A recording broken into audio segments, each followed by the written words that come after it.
I know some of you are our wonderful students that we work really closely with, and some are totally new to us. So for those who don't know, the Unite Foundation works with Care Experienced and Estranged students to make life at university easier by providing housing. And we have done that for almost 10 years now. And we have a Board of Trustees, and Mita will talk about what trustees are and how does it all work.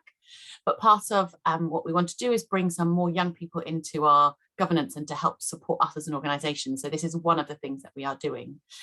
So I'll talk a little bit more about the opportunity at the end, but Mita's going to run us through some really exciting bits and pieces today to hopefully give a bit of a sense about what you can get out of being a trustee, as well as what it is. And then we'll talk a little bit more about how you can be involved in the foundation at the end. Thanks so much for that, Fiona. And as Fiona said, we'll be talking about a little bit about what a trustee is and why you are so needed, because less than 3% of trustees are under the age of 30, which is really dangerous for us to be able to navigate uncertainty, reflect the interests of our communities, and future-proof decisions. And we'll go into some detail of what that even means. But in terms of today, we're just going to be looking at what even is the charity sector and a trustee, and why should you get involved. We're going to have a Q&A with Sunday, who is a young trustee herself, and then you'll have an opportunity to hear about opportunities you can get involved with and actions that you can take right now, depending on where you are. And this session is quite informal, so it's going to be very much tailored around you. So make sure if you have any questions, any comments at any time, feel free to put it in the chat, and we can make sure that this session can be tailored towards what you want to get out of it. So first of all, what is even the charity sector? And to answer that question, it's really helpful to just take a step back and first of all think about, what are you most passionate about? So if there was one issue that you were like, I really just would love for this to change, or I'm really passionate about this issue. It might be the environment, it might be your local community, it might be how football can bring a lot of joy to people's lives. So just think for a second, what is one thing that you are really passionate about and you think the world would be better off if there was a solution to this issue? So if you could just put that in your mind and put it in the chat, what you think that might be for you, or just keep it in your mind for a second. Feel free to add it in the chat. Fiona, if you want to start us off with the one thing that you're most passionate about. And I'll just give you 10 seconds to do that. And if you're watching this replay online, please also think of this in your head as well. Thank you. So great one to Fiona to start us off, to make sure everyone has opportunities available to them to transform their lives. So the charity sector is basically taking issues that we're most passionate about, or thinking about how we can solve problems, and it's people doing the best that they can to solve these issues. So if one issue or some area that you're passionate about is, for instance, trans rights, then a trans rights charity that supports trans people to ensure that maybe they can have the opportunities available for them to live their lives in the best way that they can, is something that a charity might do. Now, as I mentioned, charities are run by people who are just doing the best they can, and the charity sector is made up by lots of different charities and organizations who are working to solve these issues. Now, some of these, because it is people just doing the best that they can, charities are often doing, the same charity can be doing really fantastic things, and it can also be doing things that maybe are not so helpful. And usually the reason why charities might not be doing the best they can, or understanding the impact in the best way they can, is because they don't have people who are involved in decision making with lived experience of those issues, or they're not reflective of the community. So it's really important that these charities are run and informed by people who are most affected by these issues, because how could you possibly be able to make an impact without having experience of the area or the issue that you want to make an impact about in that area? Which brings us to the question, what even is a trustee? Now, remember that this session is completely tailored to you. So if you want to take a step back and just ask any questions about anything, please do put it in the chat and we'll make sure that your questions are answered. So what even is a trustee was a question that I was asking myself once I was elected onto a trustee board. Yes, like I literally was elected onto a trustee board and I was still very confused about what even is a trustee. And the more trustees you talk to, the more common you'll find that question is. Now, there are different, in terms of what the role of a trustee is, there is slight variations within the UK if you're from the charity, if you're managed by England and Wales, or the Charity Commission for Northern Ireland, or the Scottish Charity Regulator. But essentially, these all say the same thing, and they come down to some key responsibilities, which you'll see here on the screen: ensuring that your charity is carrying out its purposes for public benefit, complying with your charity's governing document and law, acting in the charity's best interests, ensuring your charity is accountable, managing your charity's resources responsibly,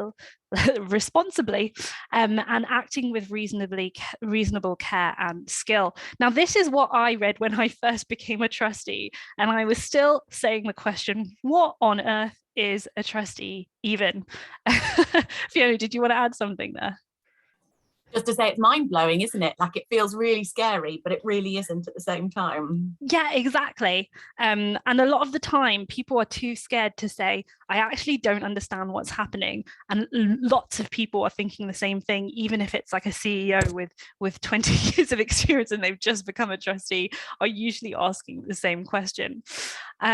So if what I'd really love to hear from you now is, when you hear like what is a trustee, how confidently could you answer that question? And for me, when I first became a trustee, I'd probably say I was on the 2 end. Thankfully right now it's a bit higher, but for me that's first where I was when I was thinking about when I first became a trustee. So if you could just take 10 seconds to put in the chat or have in your head, in terms of where you are, what do you think a trustee is? Thank you. We got some great numbers here in the chat. A 7, 4.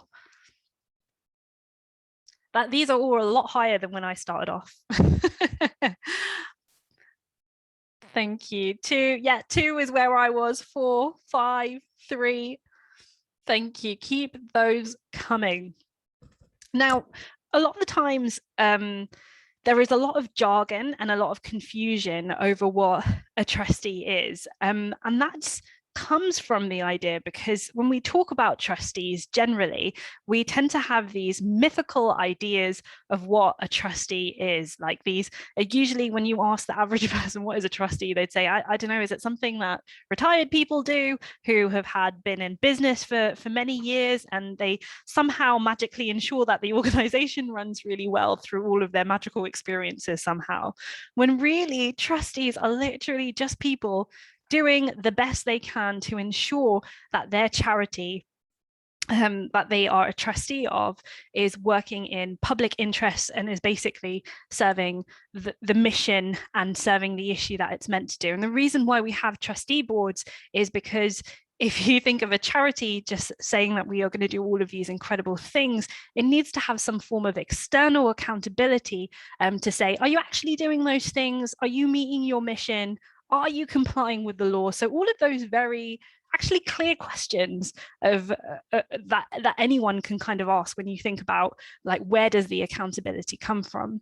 And when we think about the current demographic of trustees on board, the fact that they are generally people who are retired, have been in business several years, and are from a particular demographic is a real problem. It's a huge problem in the trustee sector, because it means that the whole purpose of accountability, if your community are not in the room, if you do not have lived experience of the issues that your charity is dealing with, if you're not in the room, how can you possibly have the knowledge to be able to say, yes, I can see that our charity is serving our mission? And this is such a big problem that Ecclesiastical, which is an insurance firm, started doing a piece of research and actually around what is most helpful to support charities better able to manage risk. And they found it brought them to Young Trustees, because they found that there was a lack of diversity of perspectives from younger people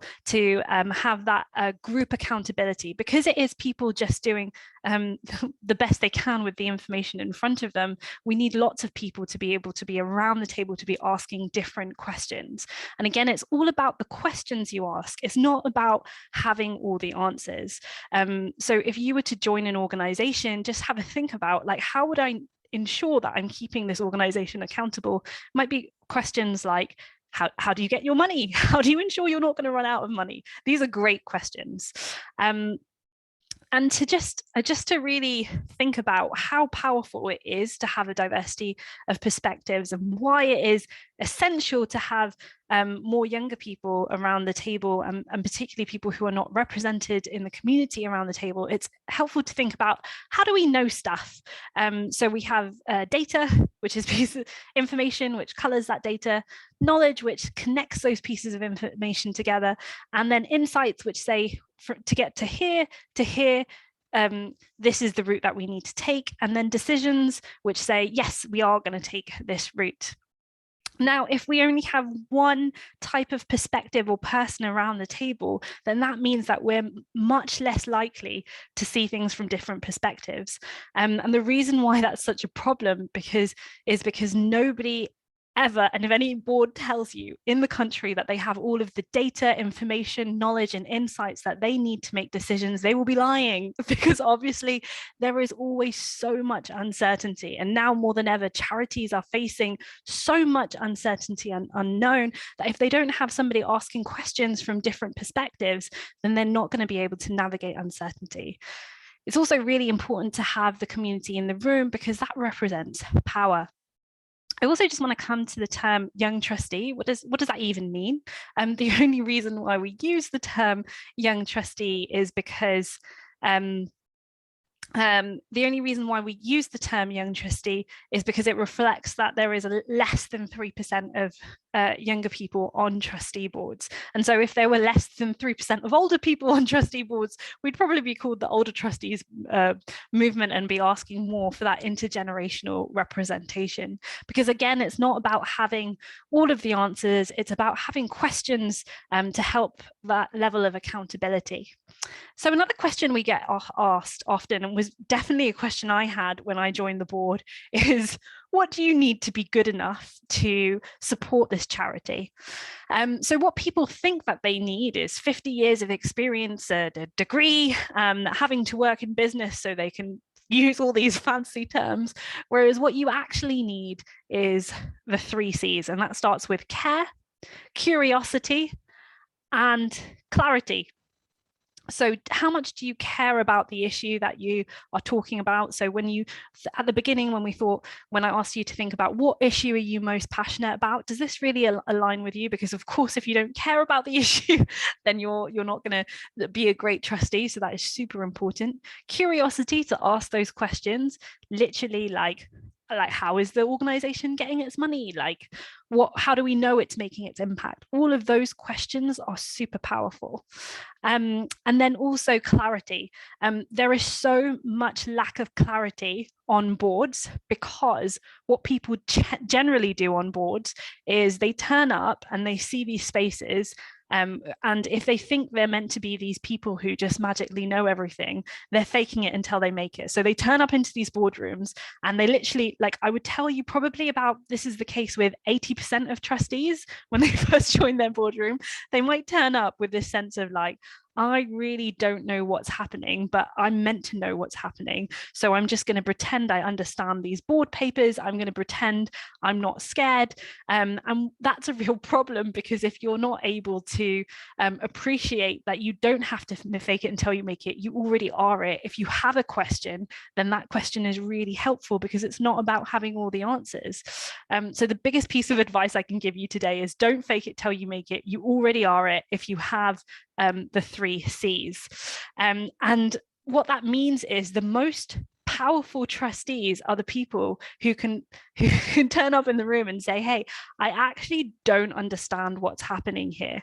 And usually we've found that boards who have brought young trustees onto their board, they have been so grateful, because they whispered to the young trustee, I literally did not know what was happening here for like 5 years when I've been on the board. So now you're here and asking these questions. Now I actually know how to read the finance papers, because somebody put their hand up and was brave enough to say, I have no idea how to read a financial paper. I have no idea how this enables me to create some form of accountability.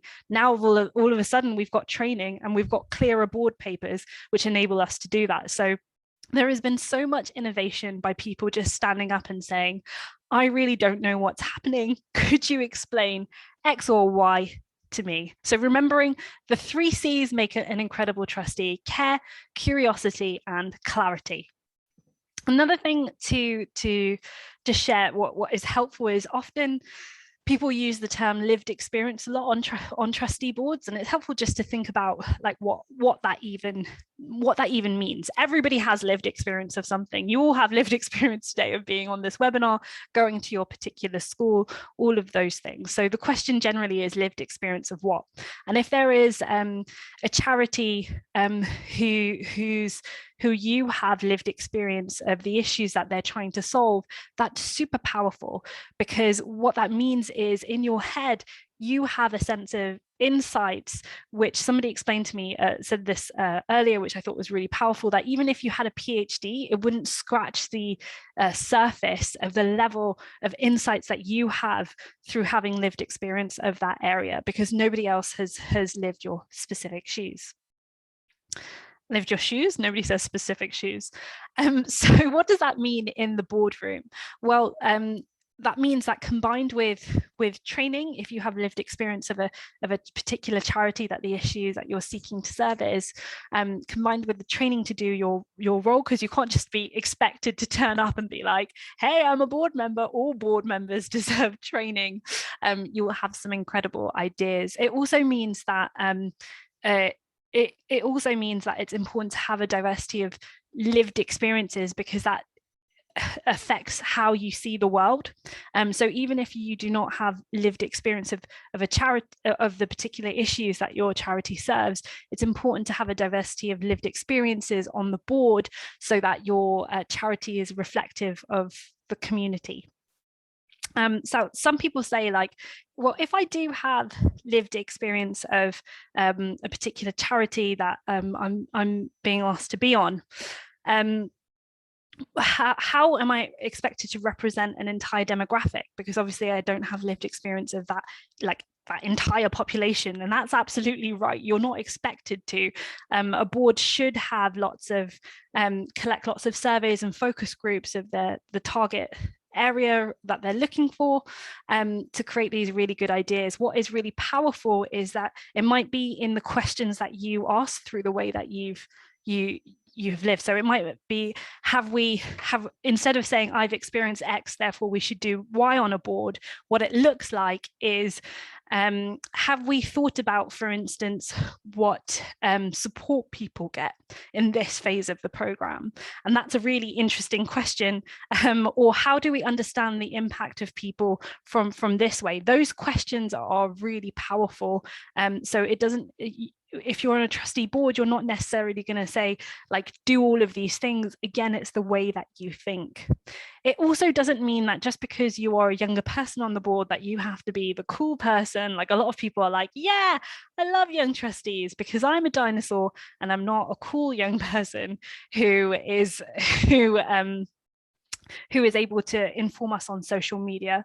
Because you being a trustee you should be able to, what is really powerful is being able to act as a full trustee in the whole sense, how you can affect to support the organization, manage risk, and all of those kinds of things. Now, if I were you, I'd be asking the question, if I hadn't been a trustee before, like, how could I possibly manage risk? What does that even mean? And when you're a trustee, one of the skills that you get through being that is that you should be trained up enough to be able to ask these questions, which is really powerful. Like, one of the most powerful things about being a trustee is if you are being accountable for an organization, you can then think, well, in my career, there are so many lessons that I would learn from this. And so there's so many transferable skills that you can learn through being a trustee, because you should receive like a level of training, or you should have experience by being on the board, by being exposed to a lot of things.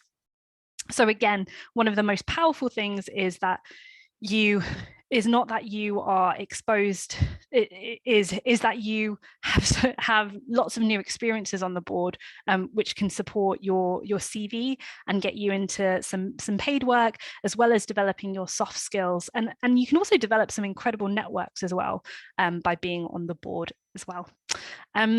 So there are some barriers in terms of being a trustee in recruitment, kind of structural barriers, and also in retention and inclusion as well. We can't promise that every trustee position you will apply for won't have these barriers, but the important thing to know is to remember what you deserve to have in a trusteeship. And again, I want to answer your specific questions, so there will be an opportunity for a Q&A as well. What we find really helpful, though, is what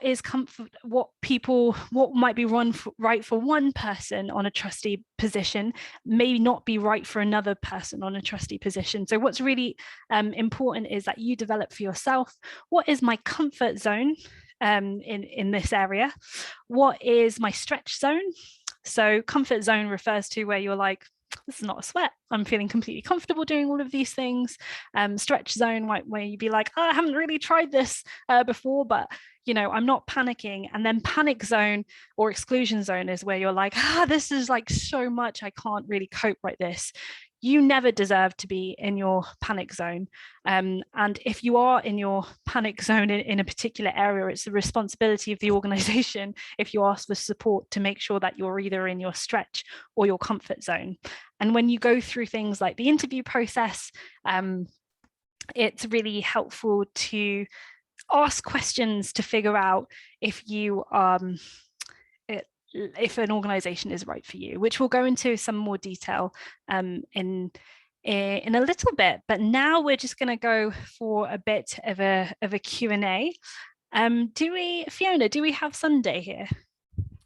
I don't think she has jumped back on. Oh, no, here she is. Oh, Sunday. She's here. That was perfect timing. Great You're timing, Sunday, though. I think she's just plugging headphones in. And while Sunday is plugging in her headphones, Sunday is a real life young trustee, so we'll have the real time experience of being one. So if you have any questions, now is the time. But I'm going to kick off with a question, Sunday. Who are you? Tell us. 2 seconds. Bear with me a second. You just get rid of my cough sweet. Sorry. I'm sorry. I've got a cold, so I'm just all over the place. So my name is Sunday. I work at the University of Exeter. Very recently was an officer in the student union. And I'm also a trustee for the Unite Foundation, which is a charity who seeks to give as many young people who have had experience of care or estranged from their families accommodation 365 days of the year while they're at university. I don't know if you want me to talk about being a trustee or...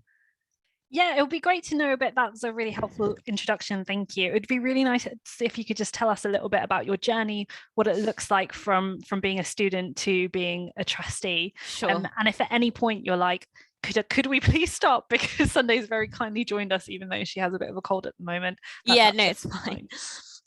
So yeah, I was a bit like you. I became a trustee by accident. I ran for an elected position in my student union, which upon appointment, you're automatically made a trustee of the charity because student unions are registered charities. And part of the sort of articles of our charity was that we had to have 12 trustees. So 4 of them were current students, 4 of them were officers, and 4 of them were external trustees as well. But before this, I had absolutely no idea what trustee board was, or who trustees are. And I also was not aware of like the huge legal responsibility that I'd just taken on either. So for the first 6 months, I sort of sat at board meetings and I was so nervous. And I just sort of watched the external trustees have conversations and make decisions. And the papers were really complex and the processes and conversations were even more confusing. And actually, when votes were being held, I would often abstain from voting, even though I was a trustee, because I was actually too afraid of making the wrong decision.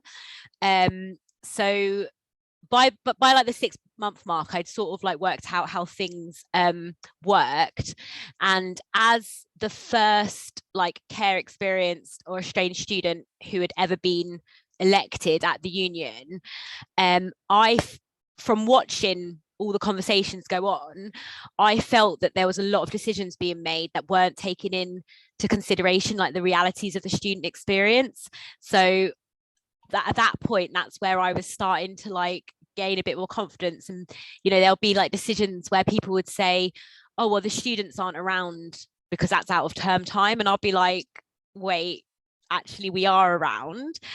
And then I decided, like just through this experience, I decided that I wanted more involvement. So I reran the next year, and instead of running for the same position, I ran for president, because if you are president, you automatically get made chair of the board. And I was like, right, I want to be chair of the board because I really feel like a lot of this stuff isn't working for people. So when I became chair of the board, I basically created more sessions for the student trustees where we would go through the papers with them. So rather than it just be emailed out to all of us and us be like, read it and be like, oh my God, I'm so scared, I don't know what's going on, I'm not going to vote on this. We would like have sessions with the students, and we would like sort of explain to them like what it meant in each book, what each paper meant and stuff, and like the legal definitions. But we also changed the student trustee positions from voting to appointment.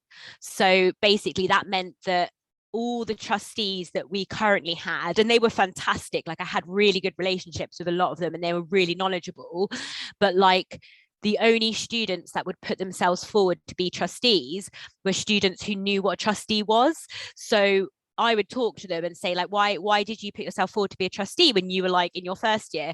And they would say, oh, because my parents, who are high up business like people, asked me, are you going to put yourself forward for a trustee? Whereas I didn't even know what trustee meant for ages. So we ended up getting like like you say, one demographic of people or student who are very aspirational, they've had a very privileged upbringing, and they know that if they put themselves forward as a trustee in like term 1, that's going to be great for their career. Whereas you get a lot of students who don't have any direction or don't have people at home talking to them about the opportunities that will help them in their career. So we changed it. So instead of it being self-referral to trusteeship, we did it by appointment.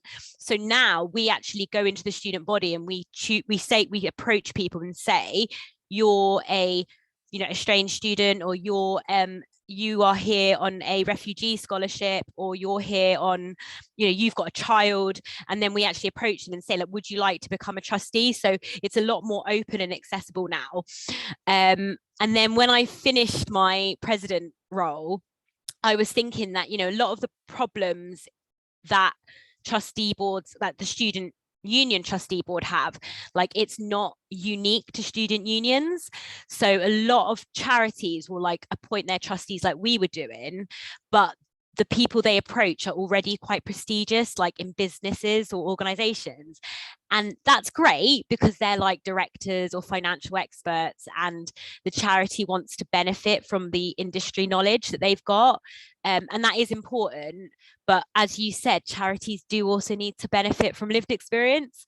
And by virtue of, you know, those people being retired or holding those positions, many do tend to come from privileged backgrounds. So there are a lot of voices like missing at the table.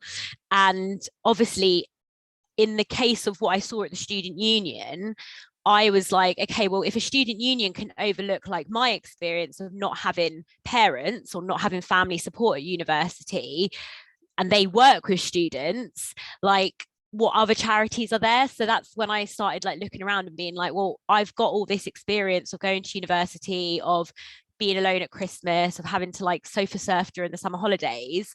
And then that's when I came across the Unite Foundation.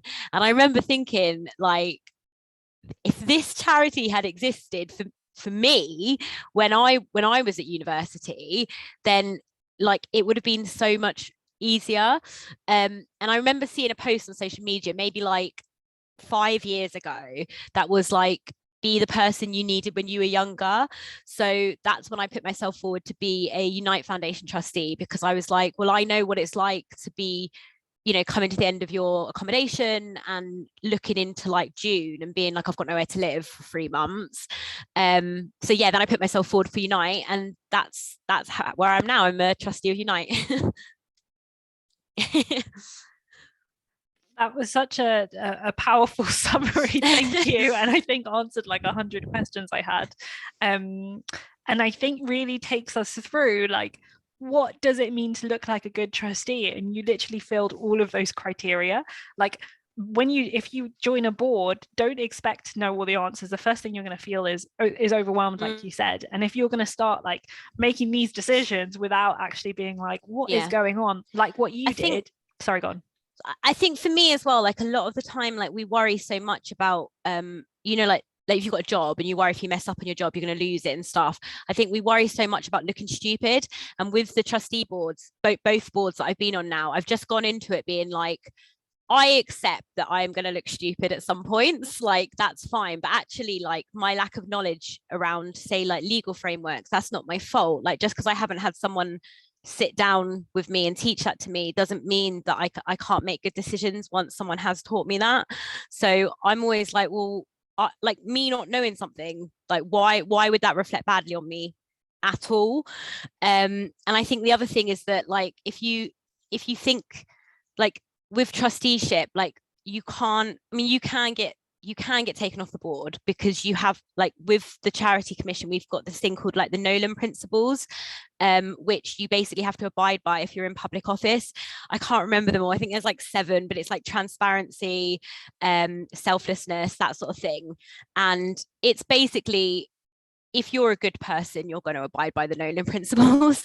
But I think that we have I remember thinking that if people find out that I don't know, I'm going to lose my position as a trustee. And that's not the case at all. Like if you don't know something, you don't know something, just say it. And actually one of the things that I found out when I was on the trustee board for the student union is that someone came up to me afterwards and was like, I'm so glad that you asked those questions because I don't know. And I'm like, okay, well, if I can make myself look silly for like 2 minutes by not knowing something, then it saves like, you know, the whole year of board meetings of people not knowing something, or, you know, abstaining from a decision. Like, why was I abstaining from decisions for 6 months? Like, I don't want anyone to be in that position where they feel that they can't vote on something. Like, if I could go back in time, I'd be like, look, you are an expert. Yes, this person has 20-30 years of financial sector experience. Yes, this person has all this governance experience, but like none of them have spent 3 consecutive summers worrying about where they're going to live. Like, that's your expertise.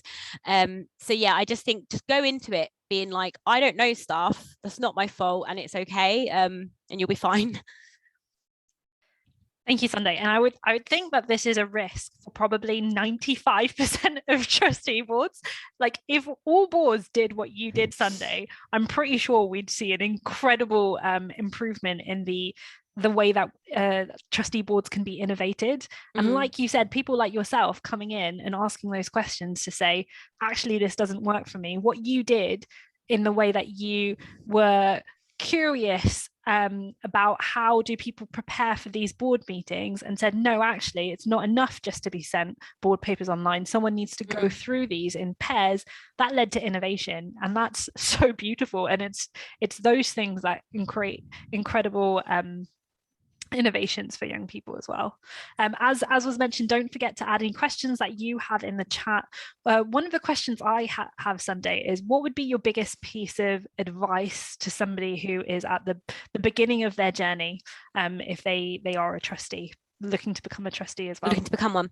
I think like you need to look at your, first of all, you need to look at like your situation and look at like what you have time to do, because different charities will expect different amounts of commitment. So there are some, like when I was looking through trustee posts, there were some things on like LinkedIn which were like, we need an average of like 2-3 hours a week, and I was like, I haven't got 2-3 hours a week. I've got 1 hour a week. Like, do you know what I mean? Like you can, like you need to work out like your time as well, because I think the worst thing that can happen to you and your confidence is to go for a trustee position and then just feel overwhelmed and have to step down, because that's not going to give you the best confidence, and it's going to make you feel like there's something wrong with you, and there's nothing wrong with you. You just need to find the right position. I think like one of the things that's also really good as well is like talk to other trustees on a one-to-one basis and like get to know them personally. I think one of the things that can be really overwhelming, particularly if you go into a board where everyone knows each other and has known each other for like 5, 6, 7 years, sometimes it feels like it's like you're there against like the trustees, but obviously, you know, they're just people like you, so do get to know them, get to know people's like motivations, like that sort of thing. And I think the other thing is like, even though there will be conflict, like we would have, like when I was on the student union board, obviously we went through COVID, we went through a commercial sale. There was a lot of like internal conflict and like upset at like different decisions, but ultimately like you have to reach a consensus. So like don't go into, and like sometimes I think people think that trustee boards are just places where people argue with each other over like the right decision, but like don't go into anything thinking this is me against that trustee. Think it's me and this trustee against the problem together. So the problem is always the disagreement, it's not you against them. So yeah, think about like consensus building. And I think also try not, like this is going to sound really difficult, it sounds like I'm being like really flippant, like it's really easy, but like don't be scared of conflict, like don't be scared of disagreement. Like it's one of the things I've learned from trustee boards is that you can completely disagree with someone on something and still really get along with them outside of that conversation. Like one of the great things about boards as well is like a lot of the discussions are confidential, so like once the conversation's over, it's almost like symbolically and physically like kept in that space. But yeah, get comfortable with conflict, because not conflict, get comfortable with difficult conversations, I think. Not necessarily conflict, but yeah. I went off on a bit of a tangent. No, then, that's but such a great point. A good trustee board should be like, I disagree with you, let's have a cup of tea. Yeah. I have some more questions, Sunday. I just want to check, are you still happy to answer them, or do you want a bit of a voice break? No, I'm good. I've got my strepsils, they've got me covered. So question for you, like you mentioned before, like being a trustee really benefits you. One, how does it benefit you? Do you enjoy being a trustee, and would you recommend becoming one? And then also, yeah, let's answer those questions first. Okay. 100% recommend being a trustee, because you, especially if you've come from like a disadvantaged or marginalized background, you will never get this level of like seniority this early on in your career. Like I have made like director level decisions and have, you know, like CEO levels of insight into organizations that would take me 15-20 years to get.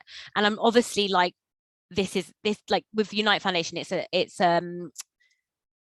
something that, you know, matters a lot to me and is really important to me. But like, you know, when you go to sort of, so I went to Exeter, which is like obviously Russell Group University, is lots of like privileged students who, you know, they graduate and they immediately will go into like a job that they've got, their parents have connections in, you know, they will get into all the boards through their connections. And there's no way that I would do that. Like I just haven't got the support network that would get me those jobs. Even in things like if you're applying for a grad job and you're having to support yourself because you don't have a family home to go back to for 6 months while you apply or whatever, and you're working in like a shop, you come back from the shop, you're exhausted, you don't want to do job applications. So but when you're a trustee, you're immediately getting that senior level experience like on your CV. And I spent a lot of time in university councils, and I spent a lot of time with different people in the higher education sector, and I can go into those conversations and hold my own. And I used to be terrified. Like the first ever time I went to university council, I was like palms sweating, like terrified that all these like really clever people knew more than me. But after having trustee experience, I was like, well, I know how to talk to these people. I know the language of boards. I know everything. And I feel like if I say so myself, I think that I'm a really strong candidate for a lot of quite senior jobs now. And that's all to do with the fact that I was on trustee boards, because you get a level of insight and a level of, not obviously it's not a job, but you get a level of like professional experience that in any other way you'd have to work in a company for 20, 30 years to get. So obviously that's a very sort of cynical and self-centered way of doing it, of looking at it. But like, do go to a charity that you care about, because if you're just going for the experience, you won't find it interesting, that sort of thing. But like, and there are so many charities for so many different causes, like you will find something that's important to you. And I'd say definitely wait for the right thing to come up, because if you just go for something and then your dream trusteeship comes up somewhere else, you're going to be too busy with that trusteeship to go for it. So do wait for something that you genuinely care about. But it's not a one-way street. Like trustees do get a lot back, and if you're from a marginalized background, then like take that leg up, because you haven't got it from society. So yeah. Thank you so much for that, Sunday. And that fits in really nicely into the next question is, how do you find being a trustee takes up a lot of your time, and how do you juggle that whilst doing full-time work? Also, on top of that, like a lot of trustee positions have 2 to 3 year tenure. That's quite a long time if you don't have any Sure. Yeah. What are your thoughts? So a lot of jobs will have things in like their contract where you're allowed to take 1 or 2 days off for volunteer work a year. So in my when I was part of the student, when I was with the student union, there was a little bit of crossover between my chair of trusteeship there and the trusteeship at Unite. But the guild that I worked for, they had a clause where basically you could have 16 hours of your paid work time could be spent doing charity work. That's quite a generous job contract. Like not a lot of places will have that. But when I left, I went into my new job, and I basically said, as part of my job interview, they were like, what, like, do you have any questions from us? And one of my questions was like, well, I'm a trustee and it's really important to me, and will I be able to have flexible hours around the time that I have meetings? Now, obviously when you want a job, and I really wanted this job, it can be quite scary to put down those conditions and say, well, this is what I want. But actually it reflects really well on you as a candidate, because you're saying, hey, these are and the job that I went for is also in higher education, so it worked quite well. But like, obviously if you're going in and you're saying, I have signed up to this commitment, this professional commitment that I take really seriously, it does actually come across quite well in interviews. I think the other thing is that if it is important to you, you will find time to make it work. Or if you talk to the chair or whoever it is that's like interviewing you, or who's looking at inquiries around the vacancy, you can also talk to them about, the ability to how much time you have and stuff. I think if you're the right candidate, because I feel like I'm quite lucky, because when I was chair, we had 3 trustees come to the end of their tenure, and I had to appoint 3 trustees. So I did the whole recruitment process, and there were so many different people, but the ones who we wanted we would make work, because we were like, well, this is someone who's going to give their time and insight to our charity for free. We're going to put it around their commitments. So yeah, I would say just be really upfront and honest with both the board and also any jobs that you're going for, and say, like, this is something that's really important to me. And not only is it important to me, it makes me a better candidate. So yeah, and I know I as I say that, I know it sounds scary, because when you need that job and you need that security, obviously you don't want to jeopardize it. But it does, like, it does work, basically.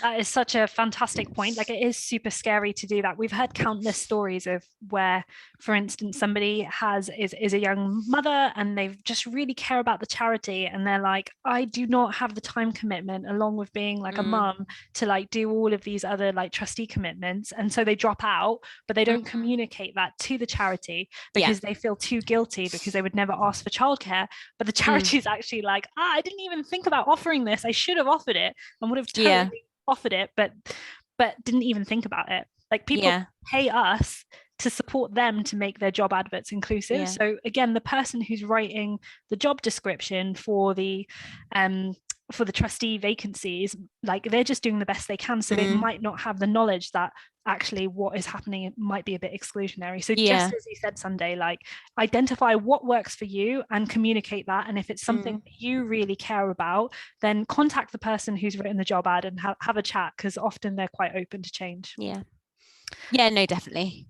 Thank you, Sunday. I feel like we could just spend like a whole day just chatting to you, because you just dropped so many bombs of inspiration that I absolutely loved it.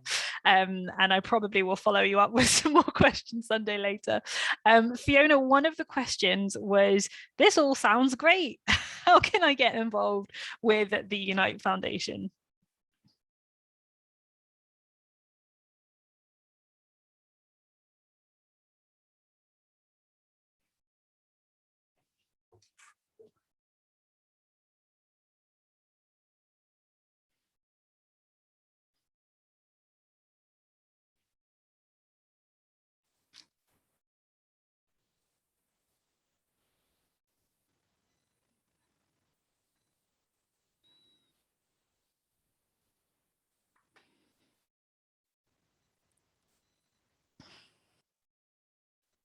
Hi, everyone. Talking about navigating uncertainty.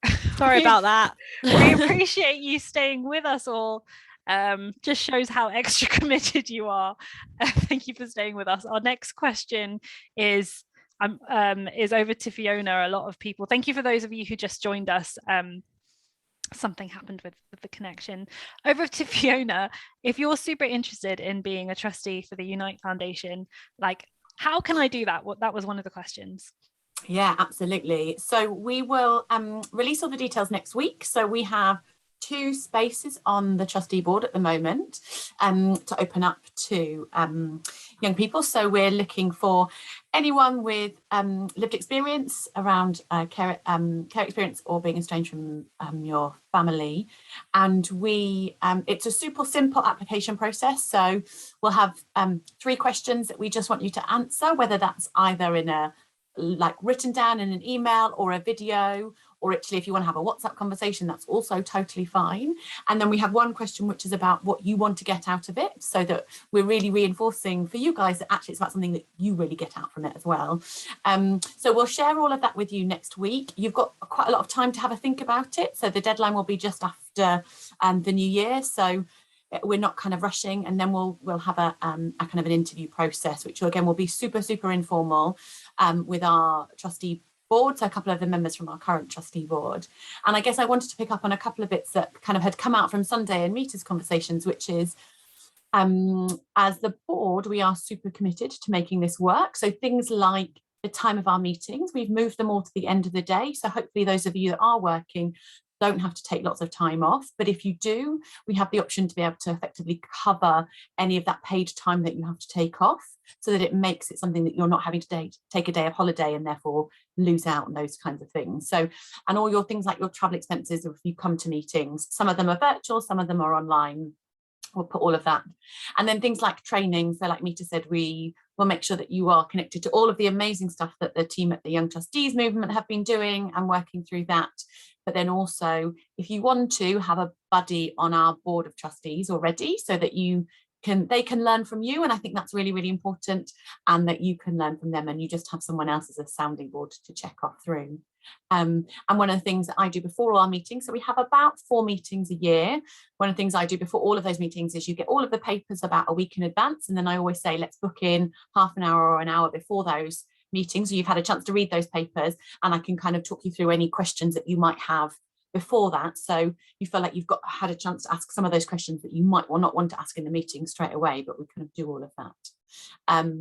So what I'll do is I'll send all of that stuff as a kind of follow-up, so you've got it all next week. But I know there are a couple of questions that we haven't got to that either Mita or I can pick up.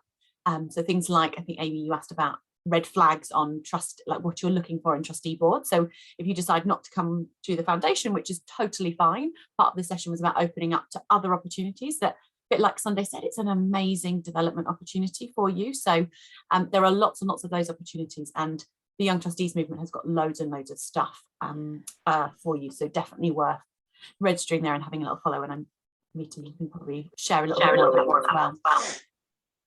Thanks so much for that. I think Sunday just mute. That's it. Go on, Mita. Thank you, everyone. Thanks so much. And if there's any questions in particular for Fiona about the Unite Foundation, please do put it on the chat, and then Fiona can come in. I'm going to answer 2 questions now, which is, how do you know like what the red flags are for an organization? Because you are giving all of your incredible insights and knowledge and time, as well as getting so much from this experience. So like, how can you find out what the red flags are for your organization? And then the second thing as well is, this is just one opportunity at the Unite Foundation. Less than 3% of trustees are under 30, so you are so in demand in many ways in different types of organizations. So how can you go about finding these opportunities? Fiona, can I just check you can see my screen? Great.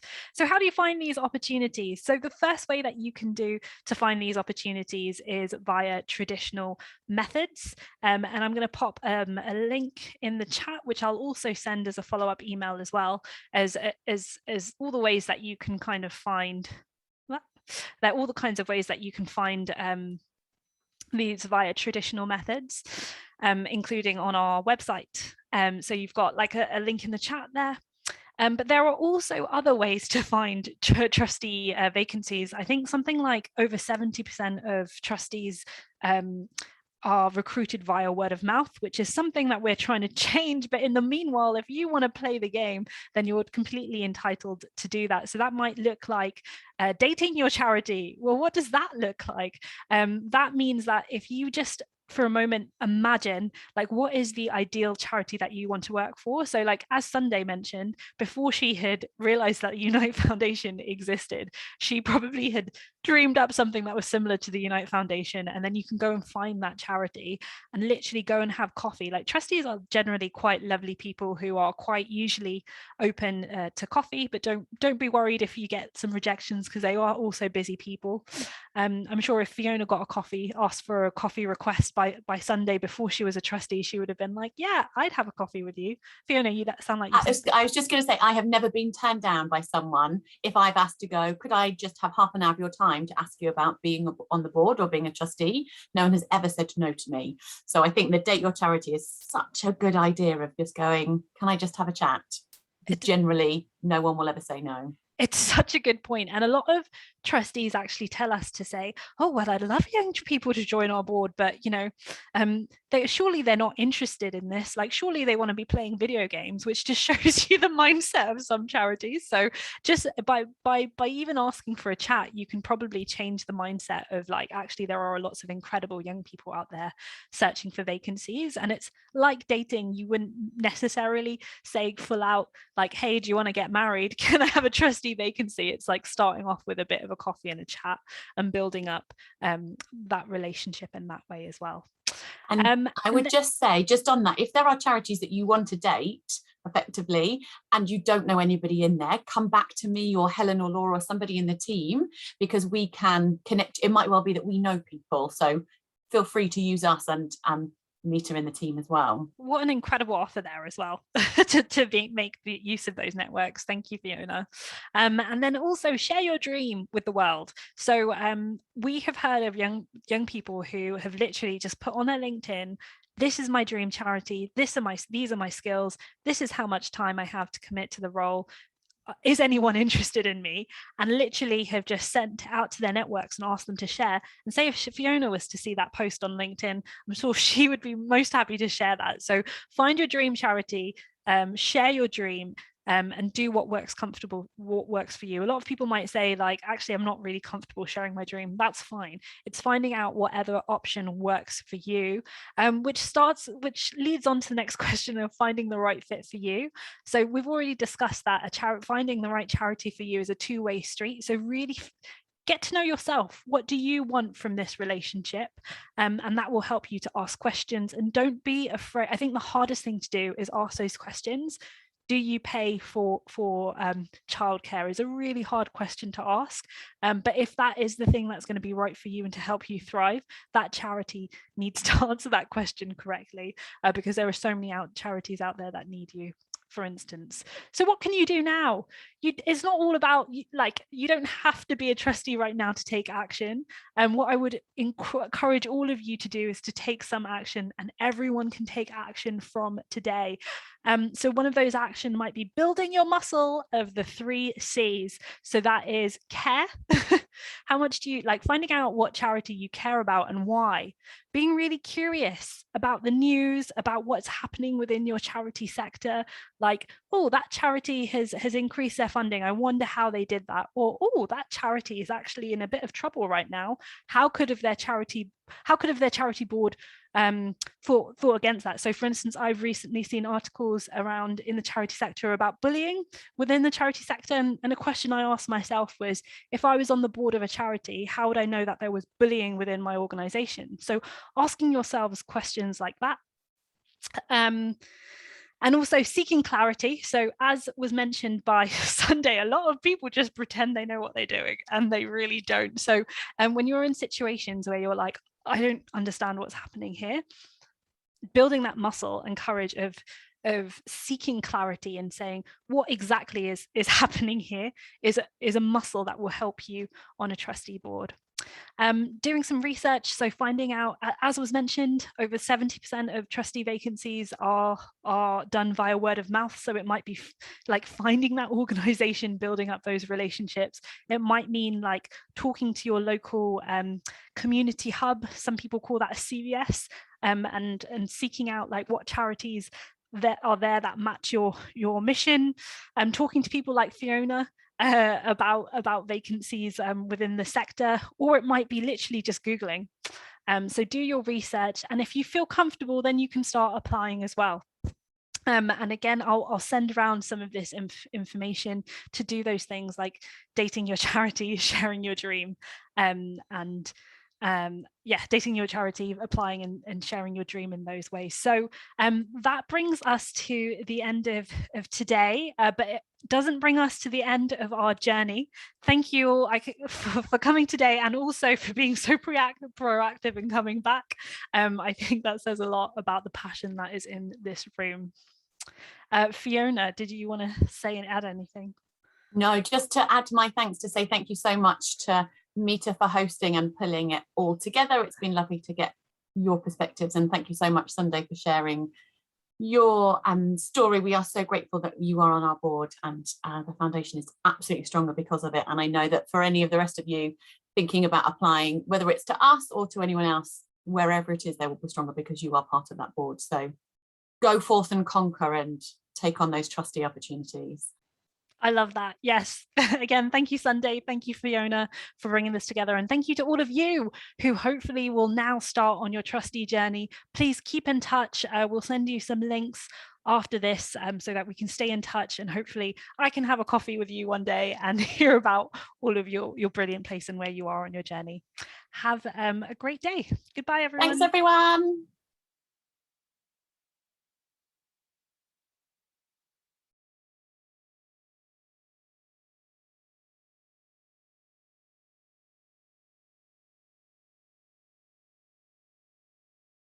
There we go.